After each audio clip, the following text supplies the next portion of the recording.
¿Qué? ¿No te quieres sentar?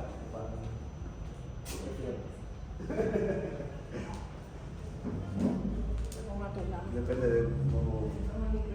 No, sin micrófono. Ahí vos no salís. Bien. Ponemos acá. Bueno, bueno, les cuento. ¿Pusiste a filmar? Sí. Bueno. Como dice ahí, la charla de pasillo, ¿no? La problemática actual y un cuento digital. La idea de esto fue desarrollar la idea.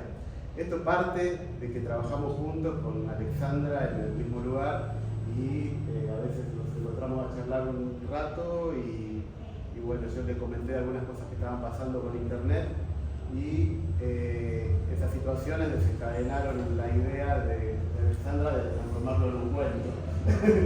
Y eso es sobre lo que estamos por charlar ahora, sobre este cuento que elaboramos a partir de esta situación y de esta charla. El cuento es totalmente digital y está en Spotify también, o sea, es un audiolibro. Esa es la parte más, a mí es la que más me impactó, digamos, porque tiene un trabajo fuerte y el sonido que generó y todo es muy llamativo por lo menos. Así que bueno, simplemente eso de mi parte. Ahora me dejo, Alexandra. Bueno, Gracias por venir. Eso sí, sobre todo por compartir. Cuando nos juntamos, nos encontramos a conversar, bueno, a partir de, para no anticipar el contenido, a partir de una noticia que él me comparte, bueno, un mente fabulosa. Te dijo, bueno, esto da para un cuento, ¿no? Parecía un cuento de ciencia ficción que quería de algún modo ya armar el relato literario, ¿no? Justamente ante todo lo que vamos escuchando, el rescate de la cuestión humana y de la creatividad era lo que de alguna manera nos motivó a hacer este relato. Bueno, vamos a hablar un poquito de la cuestión del género, que a mí me complica, el género literario, que si se encuadra o no y demás, pero empezamos a ver ciertas manifestaciones artísticas que fueran lo suficientemente contundentes como para mostrar la creatividad del ser humano manifiesta en todo su esplendor. Entonces hablamos de seleccionar este tríptico del Bosco, que está en el Museo del Prado, que se llama El Jardín de las Delicias, y vemos ya la complejidad de la composición, la cantidad de información. Nada que fuera, fíjense, en 1490, nada que envidiar al fluir informativo y narrativo que tienen las manifestaciones artísticas de la actualidad atravesadas por la IA. Bueno, ahí está nuestro querido Cervantes, en 1610. También elegimos un fragmento, no sé si alcanzan a leer. ¿Sí? Vamos una pequeña línea de tiempo, claro. Fuimos muy atrás para venir rápido hasta la actualidad. Bueno, él en este fragmento, después les dejo un ratito para que lo lean, de alguna manera describe lo que era la edad dorada para él, que era casi un tiempo utópico, ideal, cuando no existía la propiedad privada, cuando todo era de todos, cuando la comida estaba al alcance de la mano sin mucho esfuerzo. Y se queja del pasado, que antes todo era mejor, sí. Está hablando del 1610. Claro, todo el tiempo pasado era mejor y bueno, fíjense, seguimos prendidos de ese pasado, en el que bueno, el diálogo honesto y la confianza era la palabra clave, ¿no? Y justamente la novela Don Quijote también tiene la peculiaridad de ser una obra que es intrincada como ese cuadro del Bosco y como es el mundo virtual, porque es una novela que tiene un relato principal, que es la historia de Don Quijote y Y en su interior hay un montón de novelas intercaladas, novelas, cuentos, otra vez la multiplicidad de géneros y de historias entrelazadas. O sea, yo me hago la idea de ese fluir informativo, ¿sí?, que aparecía ya en el 1610. Ustedes pensarán, ¿y dónde llega el tema de inteligencia artificial, no? O sea, es como que Alexandra está buscando ya orientarnos con el relato en que en tiempo atrás ya se empezaban a ver cosas muy complejas.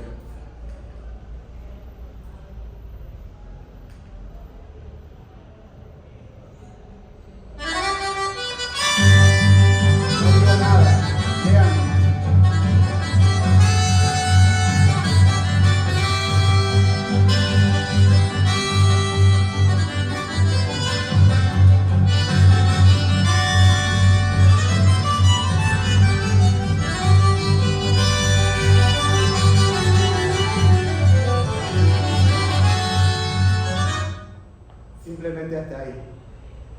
¿Qué quisimos mostrar con esto?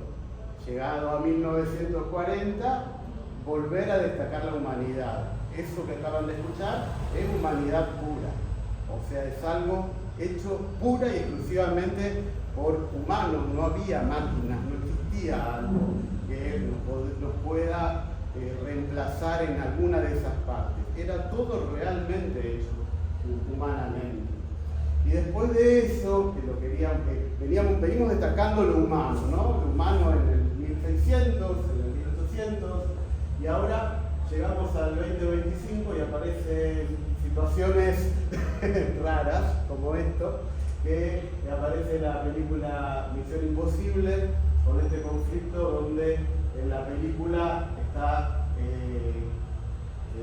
peleando contra algo que le llama la entidad, que es una inteligencia artificial. Y es una cosa que está puesta en la película como si fuera ciencia ficción, pero es algo que está pasando en la realidad también, y eso es lo que vamos a destacar ahora. Por eso dejamos ahí fijado el mensaje de la bóveda humana, ese santuario, ese santuario de que reúne todo el contenido humano. Fíjense esto. En el 2022, ahora ya estamos acá, pasamos por cosas que hicimos un popurrí de cosas muy humanas. De golpe en el 2022 aparece el chat GPT, y con el chat empezamos a interactuar con inteligencias artificiales en forma totalmente masiva, y en forma gratuita. Pero miren lo que pasa rápidamente entre el 2022 y el 2024. Aparecen noticias, por ejemplo, esto en Nature, la revista de ciencia más importante del mundo. Lo saqué de un medio de comunicación común. Esto está tomado, por ejemplo, un artículo científico. Los modelos de inteligencia artificial colapsan cuando se entrenan con datos generados en forma recursiva. Esa fue la frase casi que inició la charla y disparó todo este cuento. Inteligencias artificiales que se entrenan con datos que fueron generados por otras inteligencias artificiales y no por lo humano. Entonces empieza a generar toda una deformación. Acá lo vemos, las máquinas entrenadas con datos artificiales llevan al colapso de la IA, pierden la percepción de la realidad. El término que se empezó a usar, que se está usando en la actualidad, es el de endogamia, con IA al final, ¿no? Porque la endogamia era esto, ¿no? La unión o reproducción entre individuos de descendencia común, una misma familia, linaje o grupo. Era cuando entre la realeza europea principalmente se casaban entre ellos, hijos, primos, todo, y cualquier deformación, por ejemplo, una nariz grande se iba transformando cada vez peor, y así se iban deformando los seres humanos hasta que hubo generaciones enteras que se perdieron, porque las deformaciones eran tan grandes que se extinguieron. Ya está algo relatado en 100 años de soledad. Claro. Entonces, pasa que lo mismo está pasando con las inteligencias artificiales. Si nosotros no resguardamos lo humano y dejamos que las inteligencias artificiales empiecen a entrenar con otras inteligencias artificiales, se empieza a deformar todo y se fortalecen sesgos. Cuando si había un sesgo muy hacia algún partido político, hacia alguna religión, hacia alguna cosa, lo que ustedes quieran, eso cuando se vuelve a entrenar uno contra otro se vuelven a hacer cada vez más fuertes. ¿Te parece que traduzcamos sesgo? Sí. ¿Sí?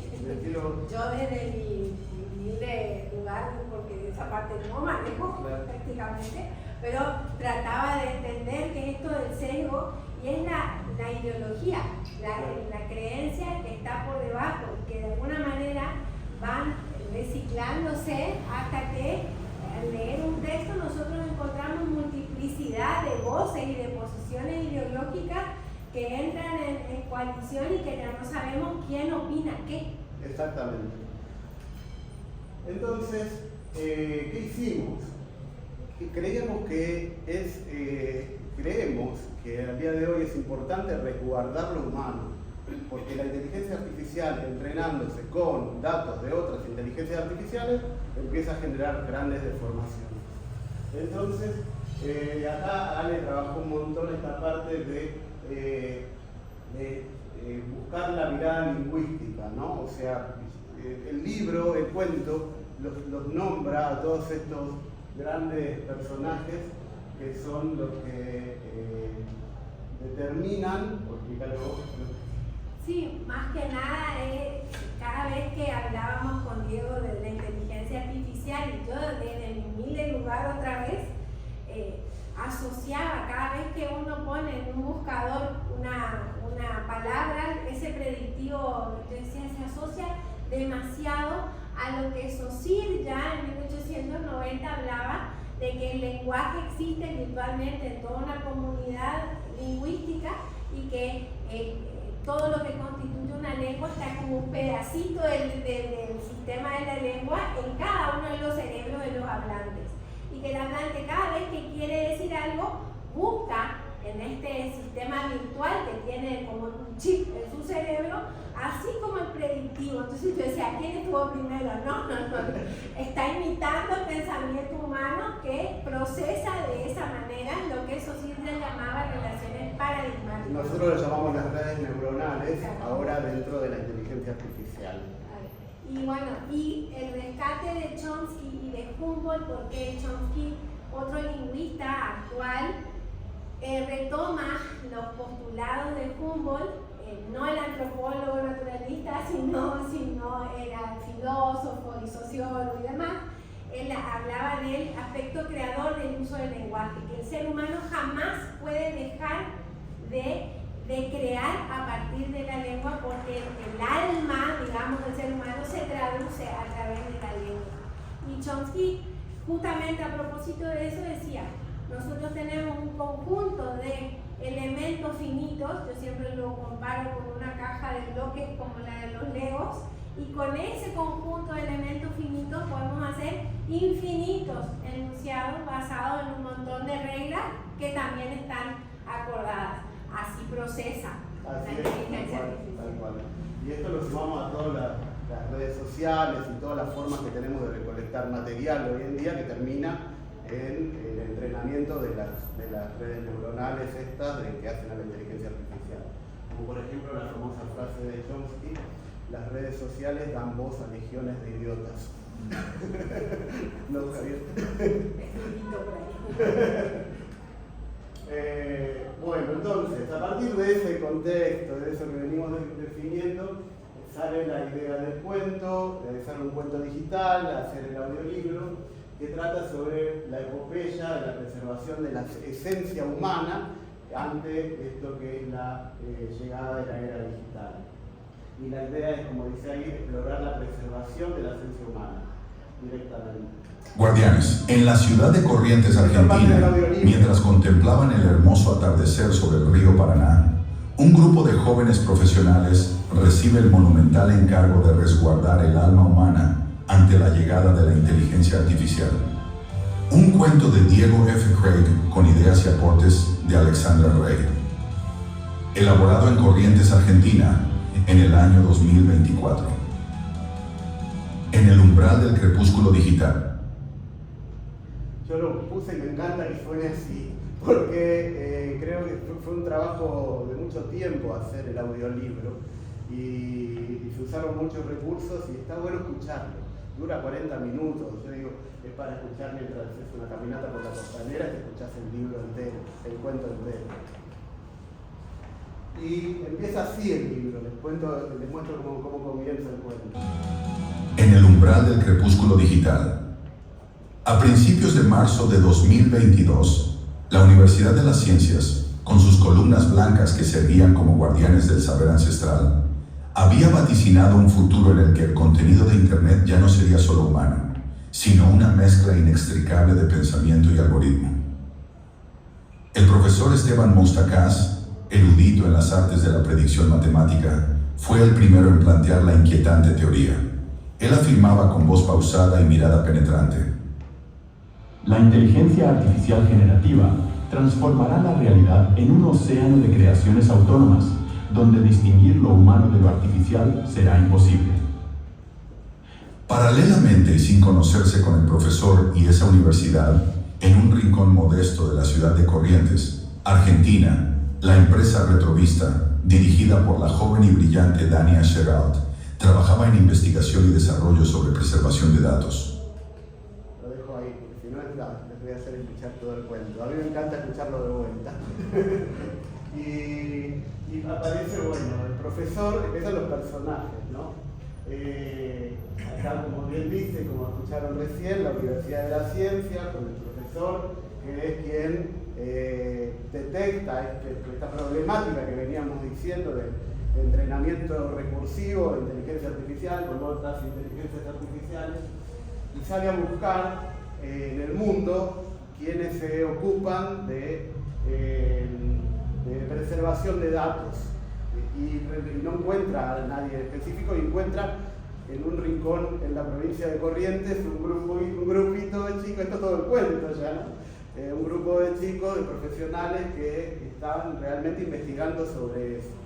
Y todo lo que encontraba en el mundo era el desarrollo de inteligencia artificial y no preservación de lo humano, que es lo que estaban buscando él. Y bueno, ahí es donde como que él los contrata, la Universidad de las Ciencias contrata a este equipo. Así era, ¿no? Así es. La proliferación de datos sintéticos es lo mismo, ¿no? El profesor Esteban advierte sobre la dificultad de separar lo humano de lo artificial en el futuro donde las máquinas producen contenido indistinguible, lo que puede amenazar la autenticidad de nuestra comunicación y expresión. ¿Vieron lo que está pasando ahora con los que llamamos deepfakes, ¿no? O sea, videos que son indistinguibles de la realidad. No podemos distinguir lo real de lo virtual, lo generado de forma sintética. Entonces, esa es la problemática que trata el libro.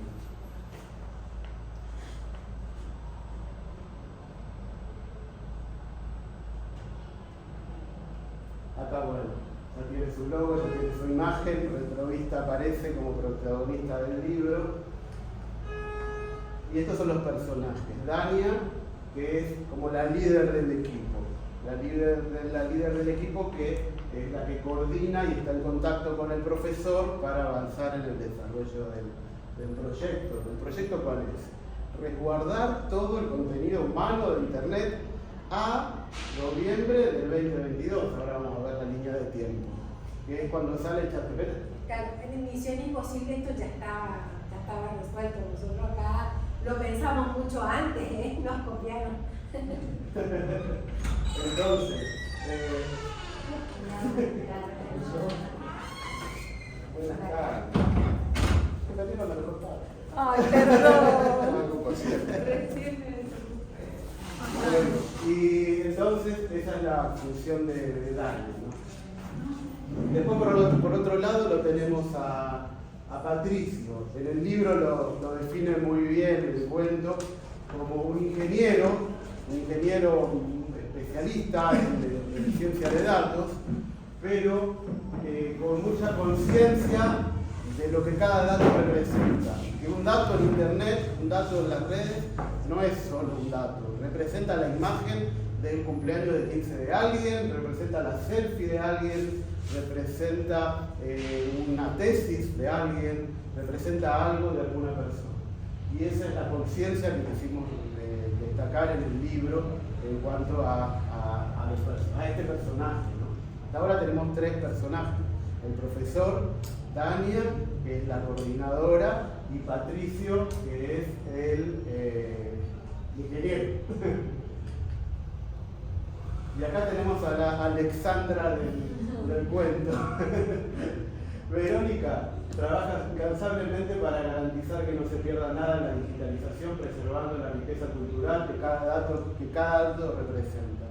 Y cuando lo leen, cuando lo ven en el cuento, ella es la que nombra a El Saussure y a todos los grandes lingüistas, y la que en el cuento va diciendo: tal lingüista dijo tal cosa. Es muy importante que resguardemos toda la esencia humana en todo este texto, y es una parte fundamental de lo que es el desarrollo. Y eso sería nuestro personaje. Esos son nuestros personajes. Y de alguna manera todo lo que fuimos comentando está atravesado por esos personajes que nos representan, claro, en esa inquietud, ¿no es cierto? Así es. Acá están los personajes que van nombrando ellos a lo largo del cuento, con contexto, ¿no? Cada uno en su lugar, digamos. Pero hay algo interesante, así como está de Saussure que nombramos recién, aparecen algunos ya contemporáneos, ¿no? Y incluyendo ya esta visión de personajes como Sadel o como Harari, que tienen una visión totalmente anti-inteligencia artificial. O sea, son personas que creen que la inteligencia artificial va a destruir la humanidad, va a destruir el lenguaje y va a hacer un mal, y no vino para nada para hacer un bien. Otras personas hacen referencia a cosas como buenas, que todo lo bueno que trae la inteligencia artificial, pero acá hicimos una búsqueda completa de qué es de tanto lo bueno como lo malo que puede suceder. Claro, el espíritu tampoco es apocalíptico, digamos, no era esa la finalidad, sino presentar distintas posturas. Y bueno, después contaremos lo paradójico de la elaboración de tal cual. La situación, bueno, retrovista, la empresa, esos personajes se encuentra a lo largo del hilo del guión del libro, del cuento, se encuentra un montón de problemas, típico de cualquier empresa argentina, ¿no? Falta de financiamiento, el plazo era muy corto, riesgo de degradación del conocimiento, porque se seguía haciendo el entrenamiento de la IA con otra IA, cosa que no queríamos, capacidad técnica limitada, los desafíos éticos y semánticos que ya comentamos, y la invisibilidad y el aislamiento inicial, porque era una empresita chiquita en Corrientes, queriendo hacer algo que era un trabajo monumental, que solo no lo iban a hacer jamás. Esta es la línea de tiempo. De la línea para arriba vemos la industria de la tecnología, que estaba en marzo del 2022, entrenamiento y alineación de grandes modelos de lenguaje con redes neuronales. Estaban a full. OpenAI, Google, Microsoft, las universidades de Estados Unidos, trabajando a full. Nosotros ni enterados. Es más, la palabra inteligencia artificial en marzo del 2022 no se la nombraba, no existía para nada.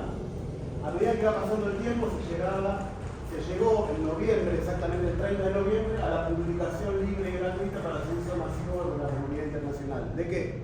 De ChatGPT. O sea, ahí es que la industria desarrolló eso. Y esto es el cuento. La realidad, el contexto real que motiva el cuento. Claro, el cuento es este, que acá el profesor se da cuenta de que estaban entrenando modelos de lenguaje inicialmente con datos humanos, lo cual estaba buenísimo, porque queríamos tener inteligencia artificial con datos humanos.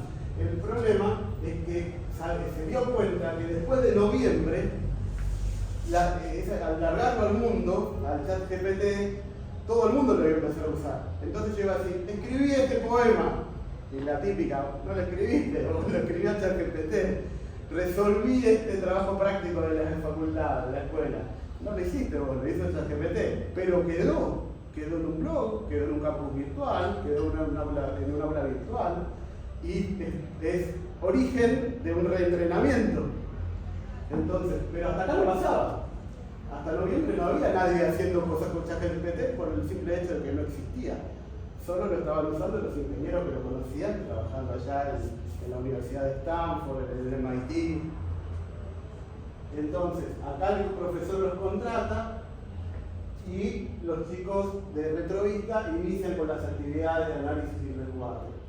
Y se encuentran con serios problemas para avanzar en el resguardo y el trabajo a presión. Y ahí puse ese enlace porque no les cuento cómo sigue. Ahí lo tienen que leer. Y van a ver, ¿no es cierto?, la realidad, la ficción, la realidad, la ficción, bueno, muy parecido a Don Quijote, así que podemos volver a leerlo. Entonces, ¿cómo creen que deberían haber seguido acá? ¿Qué piensan? Esto va a una pregunta al público. ¿Cómo que podrían haber seguido después de tantos problemas y queriendo tener el objetivo de resguardar toda la información humana?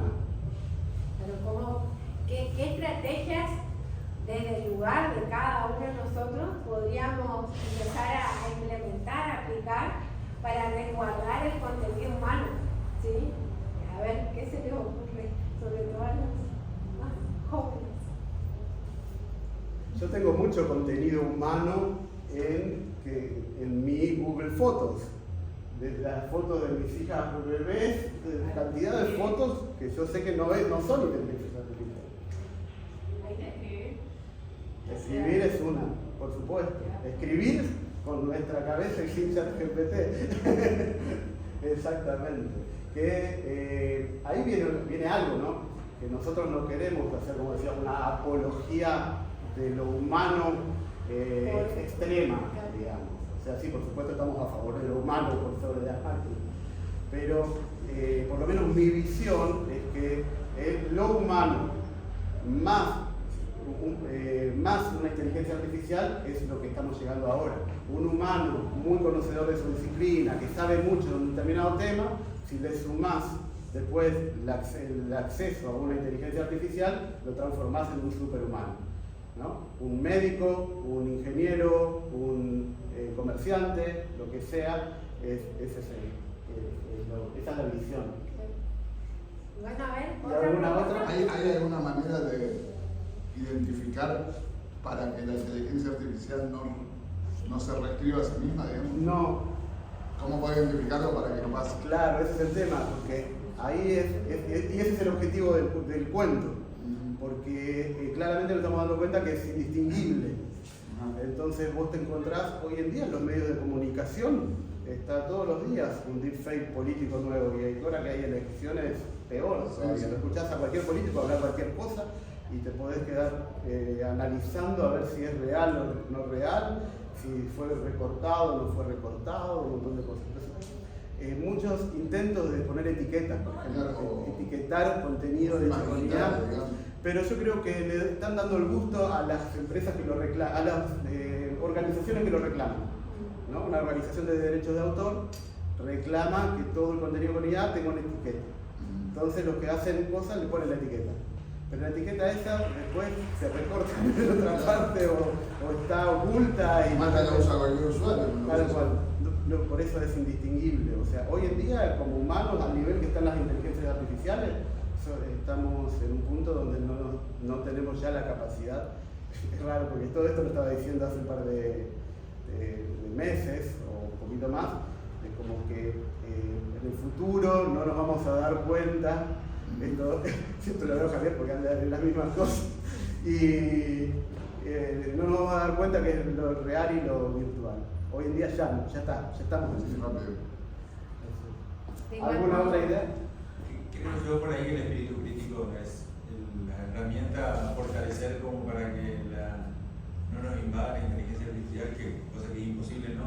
Pero escuchaba por ahí a gente que hablaba a sabiendas, diciendo que el espíritu crítico temen que los chicos que nazcan, ¿no?, de ahora en adelante no tengan esa posibilidad de espíritu crítico, porque solo usan inteligencia artificial para resolver todo. Entonces ellos no sepan si esa retroalimentación lo hace de otra inteligencia artificial, de otro contenido artificial, entonces el ser humano se va a perder. Eso yo también estaba pensando para el aporte, y ustedes como mencionaron se mencionan en el cuento también, en este entorno saturado de algoritmos, ¿hay un riesgo de que nuestra esencia humana se diluya, se pierda? ¿Qué opinan ustedes? Y es el foco del cuento. O sea, pensamos que sí, en el sentido de que la inteligencia artificial ya está entre nosotros y no hay forma de controlarla, y está, por lo menos, generando grandes cambios. Y lo que intenta hacer el cuento es resguardar el alma humana, o sea, lo puramente humano. Yo venía escuchando en el auto una orquesta y decía, mira, esos son violines de verdad. Hubo alguien en algún momento que tocó el violín. Y a la vez después pongo en Spotify un álbum que me creé yo en mi casa con la aplicación Zuno, y sé que no tiene alma, o sea, es como que viene de lo sintético. Y bueno, ese es el sentido del cuento, pero yendo a lo tuyo, sí, es preocupante. Es algo resguardar hasta cierta fecha. Es lo que plantea el cuento, que claro, al 30 de noviembre de 2022, cuando aparece ChatGPT. Diego, ¿y qué pasa si esa canción que vos hiciste con Zuno te emociona? Claro, ahí viene la discusión sobre el arte también. Es lo mismo que pasa con las pinturas, ¿no? Vos ves hay gente que le emociona la banana pegada con cinta en la pared. No sé, entonces ahí es todo un tema, sí. Claro que por ahí no es tanto la conmoción como del producto, como el proceso de elaboración. El que determina qué es arte es el consumidor y no el productor, ¿no? Es principalmente esa persona, ¿no? La que es capaz de valorar alguna obra o la otra. A mí me pasó eso, que valoré más los violines, pero otra persona capaz que valora más el que fue hecho por la computadora. Diego, ¿vos contarías cómo fue nuestro proceso de elaboración del cuento? Sí, no sé. ¿Hay algo que no puedo contar? No, todo, por eso, les contarías, y entonces vemos cómo integramos, claro. Que por ahí una de las formas de quizás preservar este contenido humano sea a propósito de la cuestión didáctica en las clases, con los docentes, a los que yo tengo la discusión, por ahí hablamos en la mesa en casa, y un profesor por ahí puede ser sustituido, sí, solo sí, reproduzca la voz y una teoría y demás, es decir, ¿cuántas veces te va a poder explicar entendiéndote, claro, y haciendo algo contextualizado? Claro. Pero, bueno... Pero yo opino, o sea que, por ejemplo, o sea, si yo presento un documento científico de medicina, fantástico, pero y ahora me dicen, bueno, Laura, exponé sobre eso o anda a operar, y no voy a poder, por más inteligencia artificial que no haya presentado. No, siempre lo humano. O sea, no me va a transformar en mi esencia, no voy a estar capacitada como un médico para operar, entonces creo que va a haber, que hay un límite y que va a haber un límite.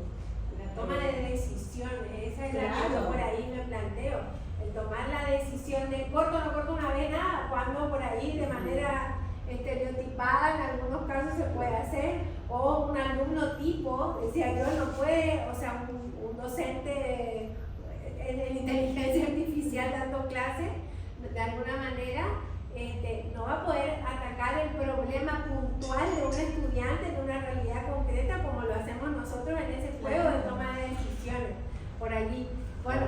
Ahí pasa por eso de que no vamos a ser reemplazados por una inteligencia artificial. Va a ser reemplazado por una persona con mucho conocimiento disciplinar, mucho conocimiento, claro, que a la vez maneja muy bien una que maneja inteligencia inteligencia. artificial. Por eso es el foco que tenemos que poner ahí. Bueno, entonces, esto era la pregunta, ¿no? ¿Cómo podríamos ayudar a Retrovista, que venía trabado ahí porque no podía avanzar con el proyecto y se trababa y todo eso? Y bueno, pasan un montón de cosas en el cuento, ahí les recomendamos que lo vean o lo escuchen, que a mí me gusta más como les dije, a Ale le gusta más que lo lean, a mí me escuchen. Que lo escuchen en el auto, que lo escuchen en la costanera, escuchen en algún momento, porque está muy bueno todo lo que va pasando. Acá, como para destacar lo mismo, ¿no? Lo humano y de lo sintético, hice justamente lo que decía Javier acá. Yo armé con Zuno, con una aplicación, una obra maestra musical, que la vamos a escuchar ahora, como para decir, esto lo hizo la máquina. Y después les voy a mostrar otra, hecha por seres humanos. Y les muestro. Esto está hecho por una computadora en 2 minutos, hace un rato antes de venir.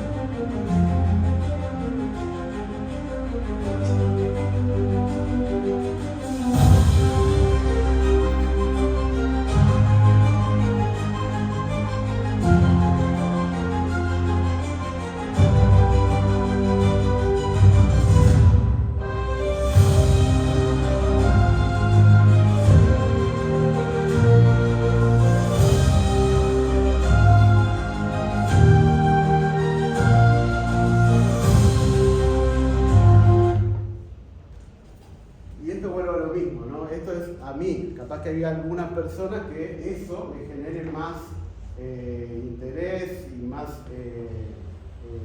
asombro que esto.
Quisimos definir la idea del cuento y lo que hace a Retrovista, resguardar eso, resguardar lo que los humanos pueden hacer y lo que nos genera, la emoción que nos puede generar el estar presente o escuchar algo que realmente fue y que no se pierda eso, que es lo que puede pasar cuando se entrena, se reentrena la inteligencia artificial.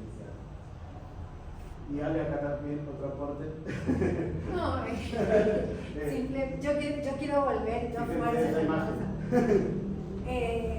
Diego conformó después de la conversación que tuvimos en el pasillo, vuelvo porque soy insistente. Dale. Bueno, No lo entendí. es que de alguna manera es, o sea, lo que está en este extremo que escuchamos primero vendría a ser lo que nosotros produjimos con arreglos.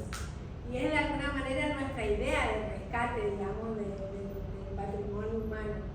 O sea, una vez que terminamos de conversar, Diego fue volando a la computadora y le dio su prompt, ¿sí? Esa lista de instrucciones. Muchos prompts. Mucho tiempo de prompts.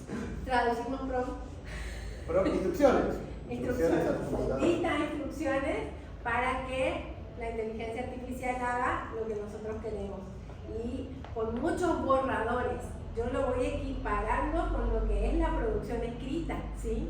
Con muchos borradores, con muchas indicaciones, tanto así que en lingüística eso se llama planteo retórico, que es el momento previo cuando yo decido a quién le escribo, para qué le escribo, qué quiero que tenga, el contenido del texto, esa planificación previa a la escritura no es otra cosa que ese prompt.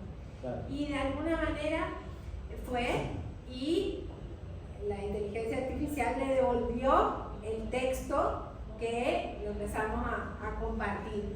Que en un ida y vuelta yo jamás toqué la inteligencia artificial. Era desde mi lugar, con esa masa de texto que había ofrecido la inteligencia artificial, ahí entré a meter mano humana, y la revisión, la reescritura, la decisión de los nombres. Había muchos semiólogos ahí, entonces los nombres fueron elegidos desde lo que significaban, trascendiendo simbólicamente el sentido, porque el río, por la información que fluye, tanto con una serie de elementos y con una carga a través de significado simbólico que otra vez nos vuelve al humano. Después sí, era Diego que volvía a pasar por el filtro de la inteligencia artificial. Era cómico porque eran dos filtros humanos, o sea, porque a mí me encanta, yo desarrollé la capacidad de escribir con la inteligencia artificial. Le pido prompts muy complejos, me da resultados muy largos y los reescribo todos. No le dejo nada. Por eso cuando me dicen, eso no lo escribiste vos, lo hizo una IA. Quiero matar a alguien. Lo hice con la IA, sí, pero realmente fue un trabajo en conjunto. Claro, o sea, Diego le resultaba eso, revisaba, me pasaba, volvía a revisarse desde dos miradas distintas. Y después de todo, el cuento, para que el cuento en sí tenga un hilo, tenga una línea de tiempo, un guión que tenga sentido de punta a punta lo que representa, fue un trabajo grande porque la IA sola no lo hace para nada, y por eso el cuento sí es un trabajo colaborativo.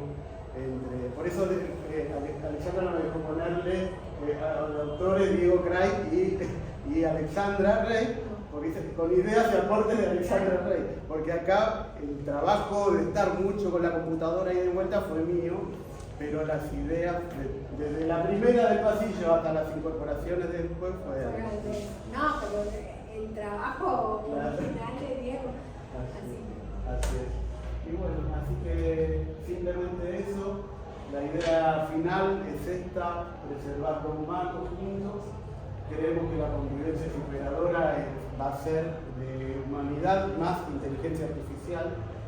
Y estas frases se las leo porque me gustó, que la inteligencia artificial y la humanidad no son mutuamente excluyentes.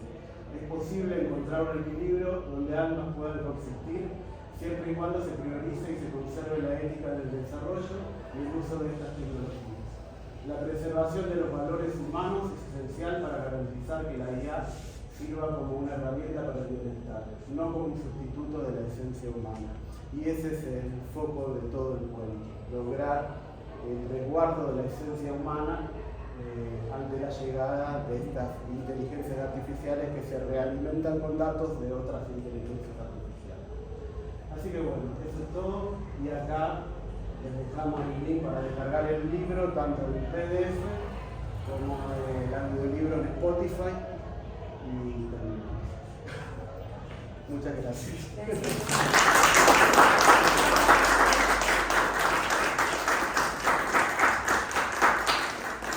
Si quieren alguna pregunta. ¿No? Bueno, gracias por venir.